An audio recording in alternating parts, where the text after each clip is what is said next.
Underworld gangster और भाईगिरी पर Hindi cinema में बहुत सारा कंटेंट बन चुका है। Once upon a time in Mumbai में हमने ये देखा, फिर शूट आउट एट वडाला और लोखंडवाला में भी हमने ये देखा।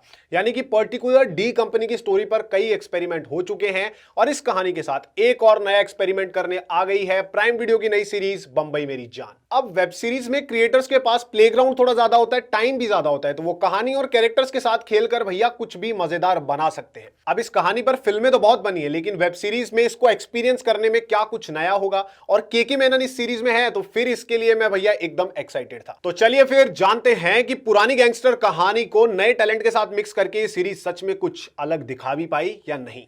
चलिए, तो कहानी शुरू होती है एक ईमानदार पुलिस वाले से जो रत्नागिरी से अभी अभी नया नया बंबई आया है और आते ही भैया वहां के भाई लोगों की वाट लगाना उसने शुरू कर दी है। एक ईमानदार पुलिस ऑफिसर है, इसकी जिंदगी मिडिल क्लास जिंदगी बहुत आराम से चल रही है, लेकिन फिर भी 54 रुपए की तनख्वाह में यार घर चलाना मुश्किल है। लेकिन फिर भी दुनिया के सारे बापों की तरह, मतलब हर पापा की तरह, ये अपने बच्चों को सारी सुविधाएं अरेंज करके देता है। तो इस एक आम से परिवार से शुरू होकर कहानी पहुंचती है डी कंपनी तक और पूरी सीरीज के अंदर हम इन दो पॉइंट्स के बीच का जो ट्रांजिशन है वो देखते हैं। सीरीज के जो राइटर्स हैं उन्होंने स्मार्टली सेम ओल्ड गैंगस्टर वाली कहानी को प्रेजेंटेशन से एक यूनिक टच दे दिया है, क्योंकि ज्यादातर गैंगस्टर वाली कहानी में भाई लोगों के राइज एंड फॉल से कहानी शुरू होती है, लेकिन यहां बाप के कैरेक्टर पर, एक बाप फिगर पर फोकस करते हुए कहानी आगे बढ़ती है। उसके पॉइंट ऑफ व्यू से हम कहानी को देखते हैं। ये चीज इसमें यूनिक है। अब शुरुआत के एपिसोड में चोर पुलिस का गेम, फैमिली ड्रामा, यही सब कुछ चलता रहता है और पहला एपिसोड बढ़िया भी लगता है क्योंकि यहां से सब कुछ शुरू होता है। लेकिन तीसरे एपिसोड तक जाते जाते तुमको लगेगा कि यार भाई फैमिली ड्रामा से बाहर निकलो,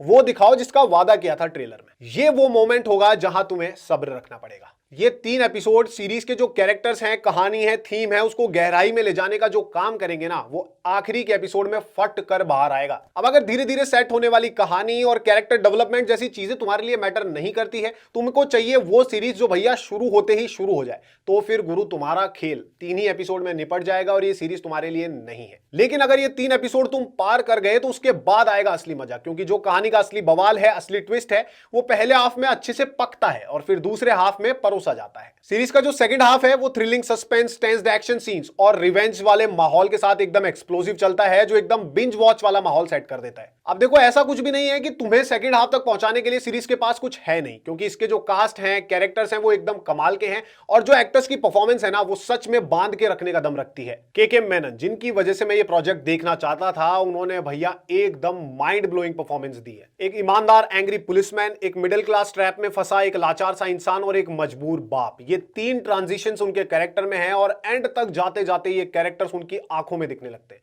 इस बंदे ने एक बार फिर से आग लगाई एकदम। अविनाश तिवारी जो काफी अंडररेटेड एक्टर हैं, इन्होंने भी दारा के रोल के साथ पूरी जस्टिस की है। सीरीज में बहुत सारे कैरेक्टर्स डाले गए हैं और सभी एक्टर्स ने बढ़िया परफॉर्मेंस दी है। अब भले ही सीरीज के पास कोई नई कहानी नहीं थी, लेकिन जो भी कहानी थी उसको स्क्रीन पर प्रेजेंट करने का जो इसका तरीका था वो एकदम फ्रेश था। हाँ, कुछ चीजें हैं ऐसी जिनको अगर इंप्रूव किया जाता तो सीरीज और क्रिस्पी बन सकती थी। अब एक तो इसमें एवरेज 50 मिनट के 10 एपिसोड है, जो सुनने में ही बहुत लंबे लगते हैं और देखने के बाद लगता है कि यार कुछ बेवजह के सीन्स और स्टोरी आर्क्स को हटा दिया जाता और 7 से 8 एपिसोड इसमें डाले जाते तो वो अर्जेंसी वाला फील इसमें से मिस नहीं होता और फर्स्ट हाफ भी इसका बोरियत से बाहर आ पाता। एक चीज और थी जो मुझे बहुत खटकी, वो थे इसके डार्क सीन्स। कुछ जगह तो इतने डार्क थे सीन्स की जूम करके, आंखें जूम करके देखने पर भी अंदर का कुछ नजर नहीं आ रहा था। अब ओवरऑल सिनेमेटोग्राफी अच्छी थी, लेकिन वो डार्क सीन्स थोड़े से ब्राइट हो सकते थे। अब देखो भैया, बात सीधी सी है कि भले ही सीरीज के पहले सीजन ने स्टोरी के मामले में कुछ नया ना दिखाया हो, लेकिन जो अंडरवर्ल्ड का दमदार प्रेजेंटेशन इसमें था, जो इसकी सबसे स्पेशल, सबसे दमदार परफॉर्मेंसेस थी,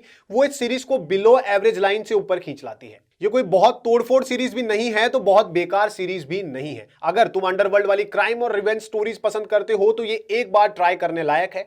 बस शुरुआत में थोड़ा सब्र रखना होगा, एंड में तो मजा आएगा। हाँ, एक और बात, एक्सपेक्टेशन ज्यादा लगाकर मत जाना, बिल्कुल खाली होकर अगर जाओगे तो शायद ज्यादा मजा आएगा। तो प्राइम वीडियो पर जाओ, इसको देखो और आके कमेंट्स में अपना ओपिनियन जरूर शेयर करो। अब अगर गैंगस्टर, अंडरवर्ल्ड, वायलेंट एक्शन ये सब तुम्हें नहीं जमता है तो इसको स्किप भी कर सकते हो। ऐसा भी कुछ नहीं है कि बहुत ही बवाल माल है जिसको नहीं देखोगे तो गजब ही हो जाएगा, नहीं। तो बस जो था यही था। अगर ऐसे ही ऑनेस्ट रिव्यूज और चाहते हो तो चैनल को सब्सक्राइब कर लो और मेरे साथ थोड़ा भी रिलेट कर पाए हो तो वीडियो को शेयर करो। बस आज के लिए इतना ही, जल्द मिलेंगे अगले वीडियो में। तब तक के लिए जय हिंद, जय भारत।